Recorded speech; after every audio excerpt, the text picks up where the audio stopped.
সে কিন্তু হাজার মানুষ থাকবে এর ভিতরে যদি আপনাকে দেখে এই উনি আসছে কেন সাইড দাও কি তোমার সমস্যা কি, এই যে জিজ্ঞাসা করে এই তো আমরা অনেক কিছু। হ্যাঁ এইটা আপনারা সবাই মাথায় রাখবেন। শান্তু মেয়ে অনেক সৎ লোক, অনেক ভালো লোক, তারে একবার একটু সংসদে নেন, নেওয়ার পরে দেখেন আপনাদের জন্য ভাই 5টা বছর যায় কইতে নাকি 5 বছর কইতে যায় না, 5টা বছর এটা এই সময় পলক দেবে 5 বছর হয়ে যাবে, আবার বসতে যাওয়া লাগবে না। তখন যে আপনি আমাকে বলছিলেন যে এইটা করবেন ওইটা করবেন কিছু করলেন না, তা আপনারা ভোট দিয়ে হাঁটতে পারি না। আর যদি ভালো কাজ করে আপনাদের বসতে যাওয়া লাগবে না, যে আমরা ভোট দেবো শান্তু মেয়ারে নাকি। আল্লাহ হারে সুস্থ রাখুক, ভালো রাখুক, সে জানি আমাদের মধ্যে সুস্থভাবে থাকে এবং আমাদের জন্য যেন কিছু কইরিয়ে দেখাইতে পারে। আর যেহেতু দেখাইতেছে এই কলেজ করছে, এই মসজিদ করছে, বিভিন্ন গরিব মানুষের ভ্যান গাড়ি অনেক বিভিন্ন কিছু। আপনি একটা কাজ করিবেন, একটা ডাইরেক্ট প্রমাণ দিবেন, একটা লোক নিয়ে যাইবেন আপনি, নেতা এই লোকটা বিপদে মেয়ে বিয়ে দিতে পারে না বা এই আসলে সত্য হইতো এই ঘটনা, দেখবেন যে নেতায় কি করে। এমন একজন মানুষ ভাই, এমন একজন ভালো মানুষ, ঠিক আছে। তাহলে আপনাদের কাছে আমার দাবি ওই লোকটারে একবার একটু সংসদে পাঠাই দেখেন আপনাদের জন্য কি আনে। একটা লোক তো পাঠাইতে হবে ভাই, ওনার পকেটে তো দিতে আছে আজীবন, তারপরে একটু যদি সরকারকে দিতে পারে একটু বেশি দিতে পারবে না। আমার যদি ঘরে খাবার বেশি দেয় খিদে কিন্তু কম লাগে না, মিথ্যেটা।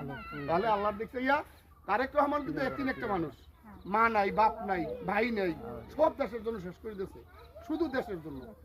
আজকে সে এতিম, সেই এতিম যে একবার প্রধানমন্ত্রীটা বানাই সমস্যা নাকি, একবার বানাই। তাহলে আপনার কাছে রিকোয়েস্ট এবং দাবি নিয়ে আইছি যে ম্যাডাম জি এর দিক তাকাইয়া, তারেক রহমানের দিক তাকাইয়া শান্তু মেয়ের একটা ভোট দেবেন ধানের শীষে।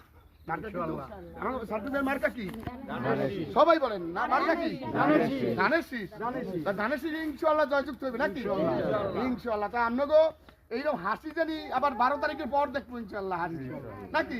সবাই নেতার কাছে যাইবে না, সবাই শান্তু মেয়ের কাছে যাইবেন। হ্যাঁ দরজা খোলা, কিন্তু হ্যাঁ দরজা, আপনি তো একজন গরিব মানুষ, আপনার জন্য দরজা খোলা।